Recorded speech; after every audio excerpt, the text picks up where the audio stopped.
Hey everyone, welcome back to another daily code breakdown. Today we are looking at a really fun string matching problem, words within 2 edits of dictionary. Before we jump in, as always, if you get confused at any point, just pause and drop a question in the comments. I try to respond to every single one to help you out. Here is the problem page, but it's a little text heavy, so let's break down the rules visually instead. We are given 2 lists of words. One is a list of queries we want to test, and the other is a target dictionary. Our mission is to go through our queries list and find any word that has a close match somewhere inside our dictionary list. But what do we mean by a close match? Well, we are allowed to change up to 2 letters in our query word to try and make it match a dictionary word. An edit just means swapping one character for another. So changing the letter R to an O turns the word into wood. That's one edit. If we look at our first query, we can clearly see that it only takes 1 edit to match it with a word in our dictionary. Since 1 is less than our limit of 2, we keep it. How about note? Well, we can change the N and the T to turn it into joke. That's exactly 2 edits. We hit the maximum limit, but it still counts as a match. What about ants? If you compare it to every single word in our dictionary, you'd need to change at least 3 letters every time. Since that's over our limit of 2, we throw it out. So how do we solve this? The first approach is the most straightforward one. Good old brute force. We just test everything against everything. You might be thinking, isn't that too slow? Usually yes, but always check your constraints. Here, the lists are very small, at most 100 items each. If we multiply the maximum possible lengths together, we get around 1 million operations. Computers can handle hundreds of millions of operations a second, so this will pass easily. Here is the full Python code for the brute force approach. Let's break down exactly what this is doing. By the way, if you want to test this code out yourself without retyping it, you can go to the Leetcode Unlocked website via the link in the description to copy it directly. Now let's trace this code. We start by creating an empty list to hold our answers. Then, we set up 2 loops. The outer loop grabs 1 query at a time, and the inner loop tests it against every word in the dictionary. For each pair of words, we create a distance tracker starting at 0. We then look at every letter position, and if the letters don't match, we increase our tracker by 1. After checking the whole word, if our distance tracker is 2 or less, we found a match. We add the query to our answer list, and we immediately break out of the dictionary loop because we only need 1 match. Let's run a quick trace. We are comparing no to joke. At the first letter, N doesn't equal J, so our tracker goes up to 1. Moving on, the O's match, so the tracker stays at 1. But at the next spot, T and K are different, pushing our tracker up to 2. The final letters match, so we finish with a distance of 2.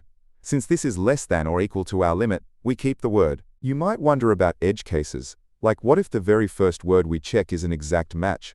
Well, our code handles that beautifully. It will see 0 differences, add it to the answer, and use that break statement to immediately stop checking the rest of the dictionary, saving us time. Now there is a second, more advanced way to solve this using a data structure called a trie. This is basically organizing our dictionary into a branching tree. The intuition here is that if many words start with the same letters, like wood and wool, a trie lets us group them together so we aren't rechecking those same starting letters over and over. To build this, we first define a trie node. Every node can have up to 26 children, 1 for each letter of the alphabet, and a flag to tell us when a full word is finished. Here is the first half of the solution, where we set up the trie. We create an insert function that takes a word and builds out the branches letter by letter. And here is the searching logic.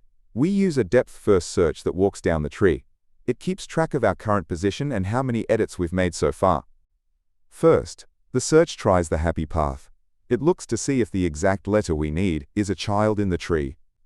If it is, we follow that branch down without increasing our edit counter.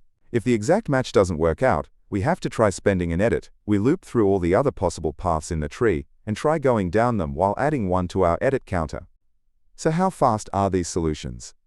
For the brute force approach, the time complexity is big O of Q times K times N, where those are the lengths of our queries, dictionary, and words. The space is order 1, as we don't use any extra data structures. The trie approach time is quite a bit more complex to calculate due to the branching choices when we make an edit, resulting in this larger formula. The space is order K times N to store the actual tree. Given the small constraints of this specific problem, brute force is actually the preferred and simpler choice. Here are a few key takeaways. Always check your constraints before you start writing complex code. Because our variables were capped at 100, brute force was actually the fastest and easiest way to get an accepted answer. Tries are amazing, but fuzzy matching with edits makes them branch out heavily. Alright, as promised, let's look at the brute force solution translated into a few other languages. Remember, you can just copy these from the site linked below. Here is the full solution written in Java. Next up, here is the C++ version. And finally, here is the solution in JavaScript. Before we wrap up, I want to mention I've been adjusting the format of these videos to be a bit faster and more visual. Let me know what you think of this style in the comments, and don't forget to drop any final questions you have about the code there as well. Also, I run another channel called Leetcode Unlocked where I am slowly building an archive of every single Leetcode problem ever. Make sure to check it out if you are studying specific topics.